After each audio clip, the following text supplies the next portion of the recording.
اللهم لا إله إلا أنت سبحانك إني كنت من الظالمين اللهم لا إله إلا أنت سبحانك إني كنت من الظالمين اللهم لا إله إلا أنت سبحانك إني كنت من الظالمين اللهم لا إله إلا أنت سبحانك إني كنت من الظالمين اللهم لا إله إلا أنت سبحانك إني كنت من الظالمين اللهم لا إله إلا أنت سبحانك إني كنت من الظالمين اللهم لا إله إلا أنت سبحانك إني كنت من الظالمين اللهم لا إله إلا أنت سبحانك إني كنت من الظالمين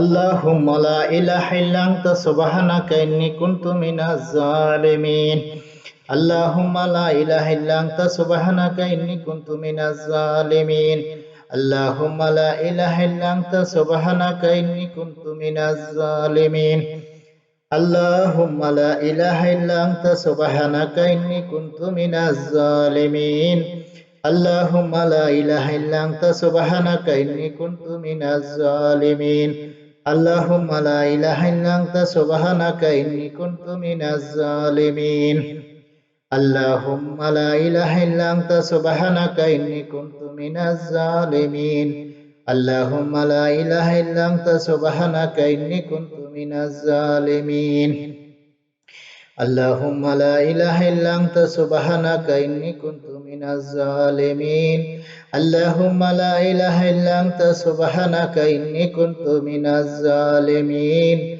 اللهم لا إله إلا أنت سبحانك إني كنت من الظالمين اللهم لا إله إلا أنت سبحانك إني كنت من الظالمين اللهم لا إله إلا أنت سبحانك إني كنت من الظالمين اللهم لا إله إلا أنت سبحانك إني كنت من الظالمين اللهم لا إله إلا أنت سبحانك إني كنت من الظالمين اللهم لا إله إلا أنت سبحانك إني كنت من الظالمين اللهم لا إله إلا أنت سبحانك إني كنت من الظالمين اللهم لا إله إلا أنت سبحانك إني كنت من الظالمين اللهم لا إله إلا أنت سبحانك إني كنت من الظالمين اللهم لا إله إلا أنت سبحانك إني كنت من الظالمين اللهم لا إله إلا أنت سبحانك إني كنت من الظالمين اللهم لا إله إلا أنت سبحانك إني كنت من الظالمين اللهم لا إله إلا أنت سبحانك إني كنت من الظالمين اللهم لا إله إلا أنت سبحانك إني كنت من الظالمين اللهم لا إله إلا أنت سبحانك إني كنت من الظالمين اللهم لا إله إلا أنت سبحانك إني كنت من الظالمين اللهم لا إله إلا أنت سبحانك إني كنت من الظالمين اللهم لا إله إلا أنت سبحانك إني كنت من الظالمين اللهم لا إله إلا أنت سبحانك إني كنت من الظالمين اللهم لا إله إلا أنت سبحانك إني كنت من الظالمين اللهم لا إله إلا أنت سبحانك إني كنت من الظالمين اللهم لا إله إلا أنت سبحانك إني كنت من الظالمين اللهم لا إله إلا أنت سبحانك إني كنت من الظالمين اللهم لا إله إلا أنت سبحانك إني كنت من الظالمين اللهم لا إله إلا أنت سبحانك إني كنت من الظالمين اللهم لا إله إلا أنت سبحانك إني كنت من الظالمين اللهم لا إله إلا أنت سبحانك إني كنت من الظالمين اللهم لا إله إلا أنت سبحانك إني كنت من الظالمين اللهم لا إله إلا أنت سبحانك إني كنت من الظالمين اللهم لا إله إلا أنت سبحانك إني كنت من الظالمين